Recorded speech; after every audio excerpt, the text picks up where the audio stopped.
Up until now, I'm still receiving messages from some of you, especially the local poultry farmers, asking me to find market for your products, asking me where the market for eggs is. So yesterday I was in this new supermarket. It's in Kabalagala. It's called Frame.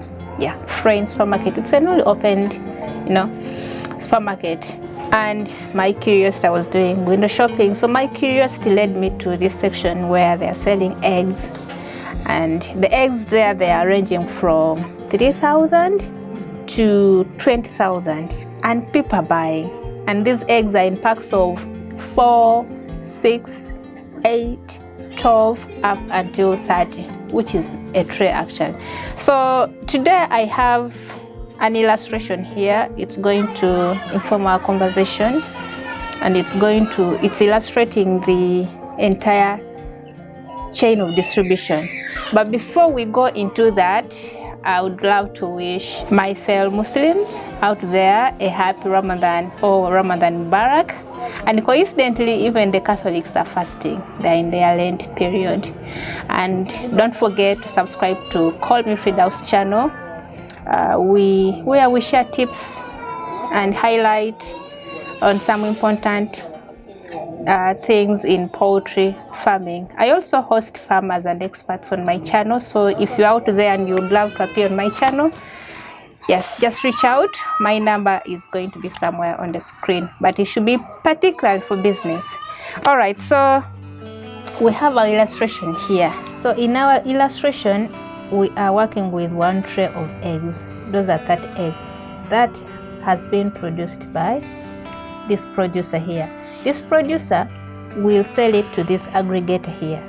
This aggregator will sell it to the wholesaler, and the wholesaler will sell it to the retailer, and finally the retailer will sell it to the final consumer.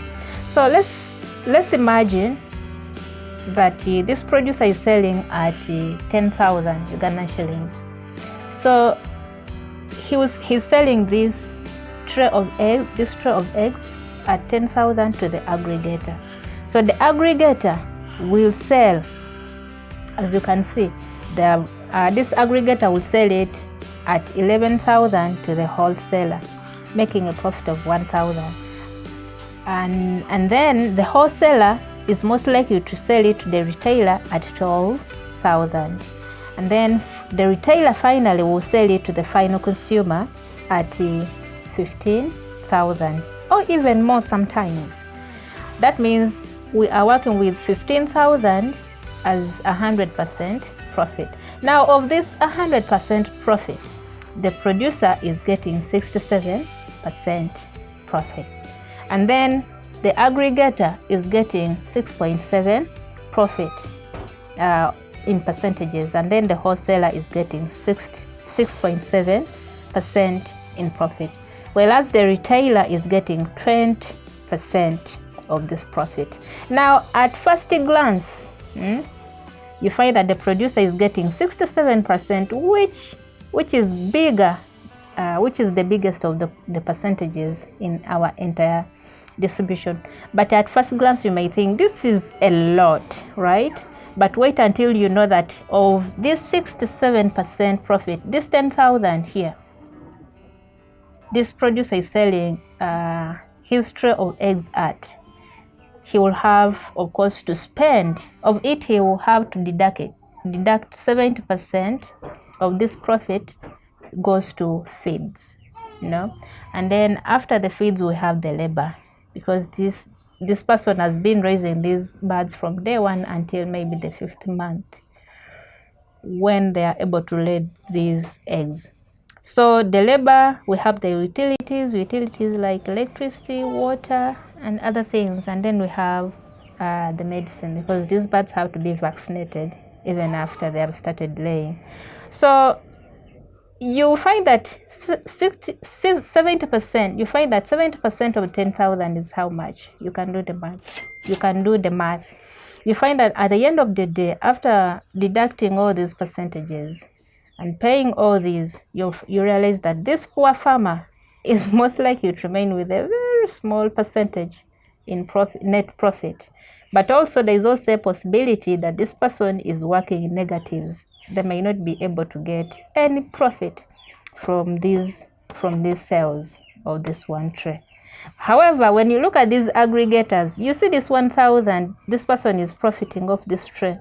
Is the way he is, he's not going to spend it on anything else. Maybe transport, but there is also a chance that this farmer is actually delivering these eggs to this retailer, and also the retailer is also delivering the wholesaler. Likewise, the wholesaler is delivering the retailer, whereas the consumer will come and buy from this retailer, so he's not spending any amount. So this small percentage profit you may see as 6.7. This person is not spending it. It's in whole. It's a whole sum. So he's not paying another. He's not making any deductions from this profit. The same applies to this wholesaler. The same applies to this retailer. So what should farmers do to make sure they continue profiting from poultry farming, but also to stay in this business? Because as you have seen the chain, it can't exist without these farmers. One, if you're a small scale farmer, of course, in this entire discussion we have been focusing on a small farmer. So if you are out there and you're a small scale farmer, you will have to find capital elsewhere and inject in this business more, so that you can operate at a larger scale, because most of these issues we are discussing, they are not affecting large scale farmers. Number two, from this chain of distribution, we know where other percentages are being spent. That's on the middlemen. So if there is a way you can cut out these middlemen, it will make more sense, because as you've seen from our entire discussion, there's a big percentage going to these middlemen. However, it's very difficult to cut out the retailers, because these retailers, we have the supermarkets, we have the small shops, we have the restaurants, so it's almost very difficult to cut them out completely. So if there's a way you can sell to these retailers, at least you can retain the other percentage, which is going to the aggregators and the wholesalers. That is number two. Number three, as we have discussed over and over again, most of these profits farmers are getting from their sales, they're going back to the feeds. So if there's a way you can actually manage your feeds and minimize the cost of production, then do that. You can do that, one, by if you can grow your own maize. As we all know, it's the biggest ingredient we need in making chicken feeds. Please grow your own maize. If you can buy in bulk, now that's a disadvantage for small farmers, because if you buy in bulk, you might end up incurring more costs or making more losses. But for those large farmers, then you buy in bulk, because buying in bulk comes at a discount. Also, buying this maize when the prices are low makes also more sense, and it helps you to minimize on the costs that you're spending on the feeds. So if there is a way you can play around your feeds without compromising the quality of the feeds, then please do that and minimize these costs of production, especially those ones that go to feeds. Also, make sure you're running your farm properly. The management, poultry management, should be top-notch. That way you'll be able to actually stay in business and continue profiting from your chicken farm. Again, I'm just here to share my mind and whichever information I learn on with you, but the decision entirely remains yours on how you run and operate your franchise. Anyway, I'll see you in the next video after you have subscribed to the channel. Bye.